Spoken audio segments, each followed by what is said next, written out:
ભાજપ દ્વારા 2024 લોકસભા ચૂંટણીની તૈયારીઓ શરૂ કરી દેવાઈ છે અને ગુજરાતની તમામ બેઠકોમાં કાર્યાલય શરૂ થયા બાદ હવે ગુજરાત ભાજપ પ્રદેશ અધ્યક્ષે પણ કમરનું નિશાન દોરી પ્રચારની શરૂઆત કરી છે।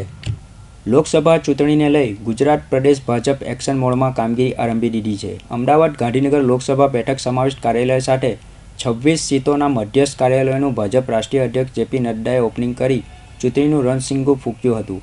ત્યારે રાષ્ટ્રીય સ્તરેથી રાષ્ટ્રીય અધ્યક્ષના આદેશ મુજબ દિવાલ ઉપર પેઇન્ટિંગ કરવાની કામગીરી શરૂ કરવામાં આવી છે, જે બાદ ગુજરાત પ્રદેશ ભાજપ પણ એક્શન મોડમાં આવી ચૂંટણી પ્રચારનો ધમધમાટ શરૂ કર્યો છે। પ્રદેશ અધ્યક્ષ સી આર પાટીલે શહેરમાં વોલ પેઇન્ટ સાથે ચૂંટણી પ્રચારની શરૂઆત કરી છે, જે પ્રસંગે સુરત શહેર ભાજપ પ્રમુખ નિરંજન ઝાંઝમેરા, ગૃહ રાજ્યમંત્રી હર્ષ સંઘવી સહિત ધારાસભ્ય સંગીતા પાટીલ પણ એક બાર ફિર મોદી સરકારના સ્લોગન સાથે કમરનું નિશાન દિવાલ પર દોર્યું હતું। નમસ્કાર મિત્રો, 2024ના લોકસભાના ઇલેક્શનની તૈયારી ગુજરાત પ્રદેશ ભારતીય જનતા પાર્ટીએ શરૂ કર્યું છે। અમારા રાષ્ટ્રીય અધ્યક્ષ શ્રી જેપી નડ્ડા સાહેબ ગુજરાતમાં આવ્યા। એમણે ગાંધીનગરના શ્રી અમિતભાઈ શાહ સાહેબના કાર્યાલયનું ઉદ્ઘાટન કરીને આખા ગુજરાતની કુલ મળીને 26 સીટ એના ભારતીય જનતા પાર્ટીના મધ્યસ્થ કાર્યાલયનું ઓપનિંગ એક સાથે કરીને એક નવો ચીલો એ ગુજરાતમાંથી શરૂ કર્યો અને સાથે સાથે એમણે પ્રચારનો પડઘમ પણ શરૂ કરી દીધા।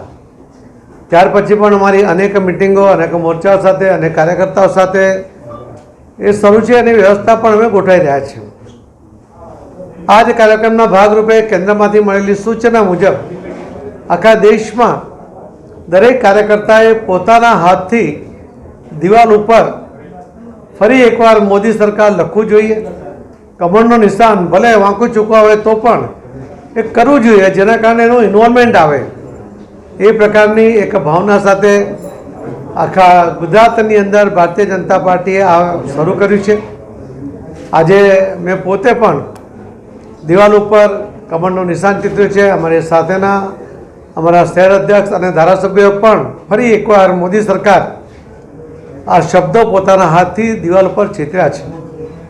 ભારતીય જનતા પાર્ટીના કાર્યકર્તાની ઓળખ છે કે પહેલાંથી એ દિવાલ ઉપર પોતે જ ચિત્રામણ કરતા હતા અને એના દ્વારા પોતાનું ઇન્વોલ્વમેન્ટ આવતું હોય, ભલે ગમે એટલો મોટો કાર્યકર્તા હોય પણ એ પોતે પેઇન્ટિંગ કરતો હતો અને આ વખતે પણ અમે ગુજરાતમાં શરૂ કર્યું છે।